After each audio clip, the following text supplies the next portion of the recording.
Le mercredi des cendres, jour de pénitence qui marque le premier jour du carême chrétien, c'est aujourd'hui. Le procès du héros du film Hôtel Rwanda, Paul Rusesabagina, s'est ouvert ce mercredi à Kigali. Il est notamment accusé de terrorisme. Bonsoir, bienvenue dans le 19h. Les chrétiens débutent le carême ce mercredi 17 février. Ils vont jeûner et se priver de bon nombre de plaisirs pendant 40 jours. Chez les catholiques, l'heure était à la prise de cendre. Les fidèles se sont rendus dans les différentes paroisses. Ils ont reçu cette année la cendre sur la tête et non sur le front. Une précaution prise dans le cadre de la lutte contre la Covid-19. Georgette Ido, Joël Gossé. Il est 5h30 ce mercredi 17 février. Nous sommes à la paroisse Saint-Joseph époux d'Abobo. Les fidèles catholiques affluent pour sacrifier au rituel des cendres marquant le début du carême chrétien. Une occasion pour les fidèles de se convertir et de se réconcilier avec Dieu. Les cendres qui nous rappellent la fragilité de l'homme, l'extrême faiblesse de l'homme. Qu'on peut dire, sans Dieu, notre vie court vers sa perte.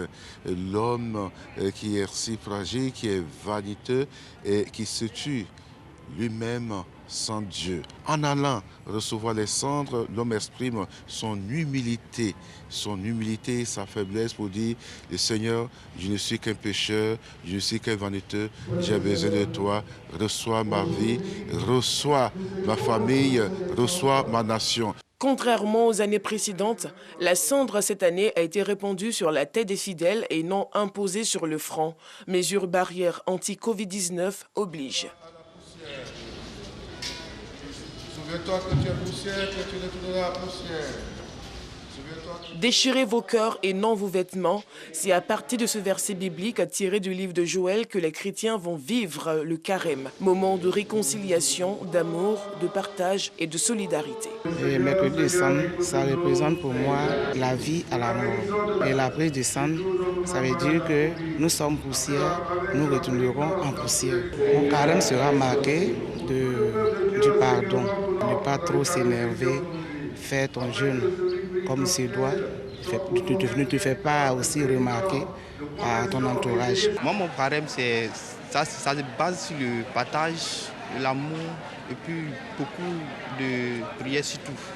À la paroisse Sainte-Marie d'Agoueto d'Abobo, les fidèles ont été exhortés à cultiver la paix et la cohésion sociale pendant ces 40 jours de jeûne. Moi, je pense que mon carême, ça sera basé sur le pardon. C'est le moment bien donné de pouvoir pardonner les uns les autres, faire ce que Dieu demande. Je leur ai dit, c'est le début du temps de carême. Nous suivons Jésus au désert. Nous devons chercher la face de Dieu. Et en général, le temps de carême s'appuie sur ce temps de jeûne, ce temps de charité, l'aumône, puis le temps de prière. Ouvre les yeux sur ses propres faiblesses, sur les nécessiteux, les pauvres, et puis maintient un dialogue constant avec le Seigneur. Car avant tout, nous allons vers Dieu et nous voudrions être toujours dans ses grâces. Le mercredi des cendres inaugure la longue marche vers Pâques. Elle sera marquée tous les vendredis par le chemin de croix au cours duquel les fidèles catholiques vont revivre la passion du Christ qui a conduit à sa crucifixion le vendredi saint à Golgotha. Parlons santé, l'ONG Etomeignon veut sauver des vies à travers des dons de sang.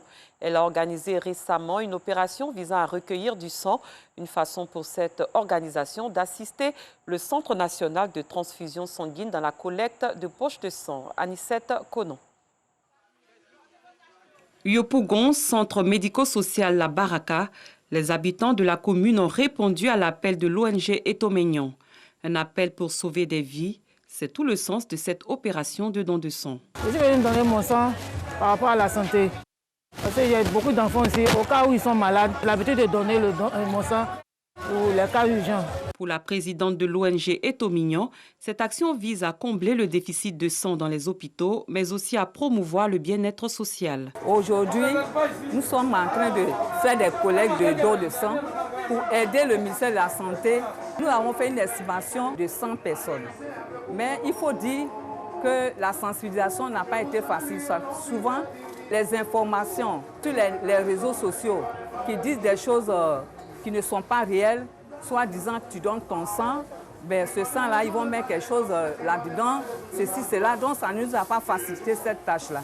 Mais malgré ça, il y a d'autres qui ont répondu à notre appel et moi je suis très heureuse que beaucoup ont quand même compris notre message. L'ONG Etomeignan est composée de femmes du département de Biancouma qui œuvrent dans le domaine de la santé. Elle met l'accent sur l'aide aux femmes vivant en milieu rural. Après cette étape de Yopougon, l'ONG Etomeignan compte mettre le cap sur la ville de Danané. Dans la région du Ourodougou, les populations sont sensibilisées au risque de feux de brousse durant la saison sèche. Des agents des eaux et forêts ont investi la localité de Guamezo et les autres villages environnants pour mener cette campagne d'information. Kader Sogodougou. Le phénomène des feux de brousse est un problème récurrent qui chaque année entraîne la perte de milliers d'hectares de végétation ainsi que des biens matériels et parfois des vies humaines. Pour endiguer ce problème au niveau de la direction régionale des eaux et forêts du Ourodougou, les agents sont allés à la rencontre des populations de différents villages, dont Guemazo, afin de les sensibiliser sur les conséquences néfastes de cette pratique. Cette foyer polyvalent de Guemazo, localité située à une centaine de kilomètres de Séguéla, que les populations des villages environnants ont été entretenues sur les effets dévastateurs des feux de brousse. Les émissaires de la Direction régionale des eaux et forêts ont donné des directives pour une lutte efficiente contre les feux de brousse. Nous leur avons conseillé de mettre en place des comités de lutte contre les feux de brousse et aussi de voir avec le sous-préfet et anticiper sur les feux, ça veut dire utiliser des feux précoces et puis les faire en commun au cas où le feu veut attaquer le reste de la forêt, pouvoir l'éteindre quand nous sommes nombreux et le pratiquer à des heures qui ne sont pas trop chaudes. Un message bien perçu par les populations qui, par la voix de leur porte-parole Sanogo Sendou, avec à ses côtés le chef du village Vakuma Sanogo, ont dit toute leur satisfaction pour cette mission de sensibilisation qui va permettre de remobiliser les populations afin de lutter efficacement contre le feu de brousse. Il faut noter qu'à Guemazo, les initiatives des cadres à travers la mutuelle Action pour le développement de Guemazo ADG ont permis de renforcer le couvert végétal par des campagnes de planting d'arbres qui rentrent également dans le cadre de la protection de l'environnement. Selon les statistiques annuelles disponibles en Côte d'Ivoire, ce sont plus de 4000 hectares de cultures pérennes et plus de 200 hectares de cultures vivrières qui ont été ravagés l'an dernier. Il faut y ajouter 10 000 hectares de reboisement partis en fumée, ainsi que des dizaines de cases ravagées par les flammes et une vingtaine de personnes ayant perdu la vie. La Fédération des familles pour la paix mondiale et l'unification, section Côte d'Ivoire, a prié pour la paix en Côte d'Ivoire et dans le monde. C'était le 6 février dernier dans ses locaux au quartier Mami Adjoa dans la commune de Yopougon. Joël Gossi.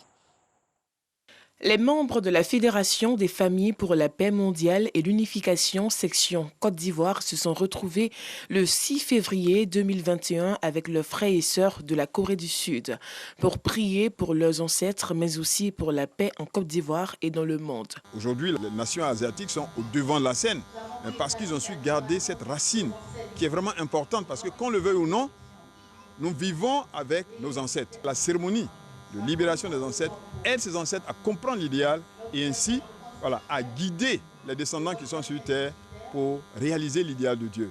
On doit comprendre que le monde spirituel ne peut pas agir sans nous qui sommes sur terre.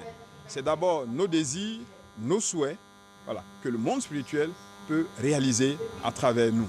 Les responsables de la Fédération des familles pour la paix mondiale invitent les uns et les autres à adhérer aux idées de paix et d'amour prônées par le docteur Soulmiango Mohon et son épouse Akadjan Mohon qui ont fondé cette organisation en 1954 en Corée du Sud. Projection de films et échanges ont permis à l'assistance de mieux comprendre le message de paix véhiculé par la Fédération des familles pour la paix mondiale et l'unification. Mosaïque et coup de foudre dans l'autobus, c'est le titre d'une œuvre produite par Valentine Daniel Gonaï. Dans son livre, cet auteur revient sur le sens et l'utilité de l'amour dans le quotidien de chacun. La cérémonie de dédicace de cette œuvre a eu lieu le dimanche 14 février dernier dans un espace hôtelier. C'était en présence d'Anissette Conan et Joël Gossi. L'amour est partout où vous vous trouvez. Donnez de l'amour partout où vous êtes. Tant qu'il y a la vie, il y a toujours de l'espoir. Ce sont entre autres les phrases utilisées dans ses œuvres intitulées Coup de foudre dans l'autobus et Mosaïque. Ce dimanche 14 février, jour de la Saint-Valentin, l'auteur de ces œuvres, Valentine Danielle Gonaï, n'a pas manqué de rappeler la place de l'amour et du Maître suprême, Dieu, dans nos vies de tous les jours, lors de la dédicace de ces œuvres qui a eu lieu à la Riviera 2. C'est un livre à l'eau de rose. Je dis toujours que l'amour est partout dans tout ce que nous faisons. Quoi qu'on le mette, on essaie de le mettre en un plan secondaire. Donc on raconte une histoire qui paraît simple mais qui à l'intérieur relève beaucoup de thématiques qui touchent à la vie de l'étudiant en Côte d'Ivoire, de la jeune fille face aux situations, aux rencontres amoureuses, des jeunes gens devant les réalités de la vie de couple. Pour les férus de lecture, ces œuvres redonnent de l'espoir et donnent envie de vivre l'amour, quelle que soit la situation que l'on vit. Elle est une personne qui est inspirée par des poèmes, par des expressions un peu qui amènent à rêver. Dans ce recueil de poèmes, Danielle nous parle encore d'amour, elle nous parle d'espoir, elle nous parle de persévérance.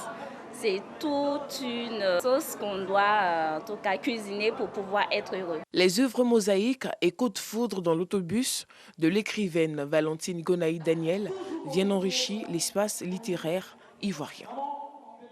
Ailleurs au Nigeria, 42 personnes, dont 27 élèves enlevés, ont été enlevées par des hommes armés. Le chef de l'État, Muhammadu Buhari, a ordonné une opération pour leur sauvetage. Ce rapt intervient 2 mois après celui des 344 adolescents dans une région voisine, provoquant un émoi mondial.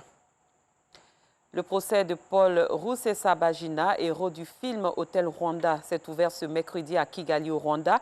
L'ancien hôtelier est visé par 13 chefs d'accusation, dont ceux de terrorisme, meurtre et financement de rébellion, pour son soutien présumé au Front de Libération Nationale, groupe rebelle accusé d'avoir mené ces dernières années des attaques meurtrières au Rwanda. Il comparaissait avec 20 autres co-accusés.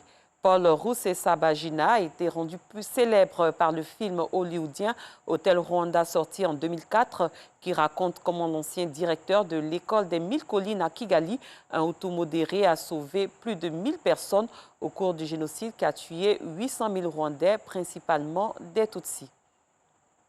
Cette édition est terminée. Merci de l'avoir suivi. Très bonne soirée. Je vous retrouve demain.